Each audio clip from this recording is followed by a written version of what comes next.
महाराष्ट्र में सियासत ने ऐसी करवट ली कि सरकार के साथ ही विधानसभा की भी तस्वीर बदल गई। सुबह जो अजीत पवार महाराष्ट्र विधानसभा में विपक्ष के नेता थे, शाम होते होते महाराष्ट्र सरकार के डिप्टी सीएम बन चुके थे। सियासत की बसात पर अपनी चाल रणनीति से चौंकाते रहे मराठा छत्रप शरद पवार खुद चौंक गए। पवार के सामने अब उसी राष्ट्रवादी कांग्रेस पार्टी के नाम और निशान को बचाने की चुनौती आ खड़ी हुई है, जिसकी नींव खुद उन्होंने ही रखी थी।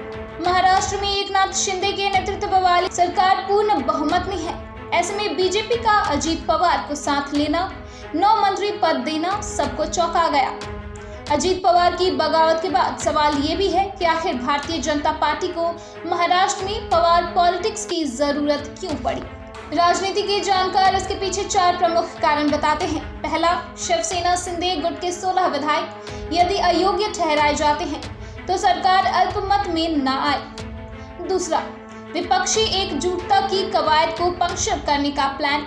तीसरा, महाराष्ट्र चुनाव पर नजर। और चौथा, एकनाथ शिंदे की बगावत के बाद उद्धव ठाकरे को मिल रही सहानुभूति के कारण नुकसान की भरपाई के लिए खून बढ़ाने की कोशिश। एकनाथ शिंदे के नेतृत्व में शिवसेना विधायकों ने बगावत कर दी थी, जिसके बाद उद्धव सरकार को शिवसेना में बगावत के बाद इस्तीफा देना पड़ा था। शिवसेना की ओर से 16 विधायकों को अयोग्य ठहराने की मांग करते हुए स्पीकर से शिकायत भी की गई थी। सुप्रीम कोर्ट ने हाल ही में स्पीकर से विधायक की अयोग्यता पर फैसला लेने के लिए कहा था। ऐसे में ताजा घटनाक्रम को स्पीकर के फैसला लेने, विधायकों को अयोग्य करार दिए जाने की स्थिति में सरकार सुरक्षित करने की कवायद से भी जोड़कर देखा जा रहा है। देश में अगले साल लोकसभा चुनाव होने हैं और इन चुनावों को लेकर विपक्षी दलों को एकजुट करने की कवायद चल रही है। पिछले लोकसभा चुनाव में बीजेपी और शिवसेना एक साथ चुनाव मैदान में उतरे थे।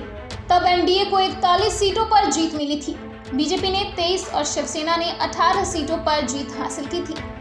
कांग्रेस को 1 और एनसीपी को 4 सीटों पर जीत मिली थी। असदुद्दीन ओवैसी की पार्टी एआईएमआईएम को और 1 सीट पर निर्दलीय को जीत मिली थी।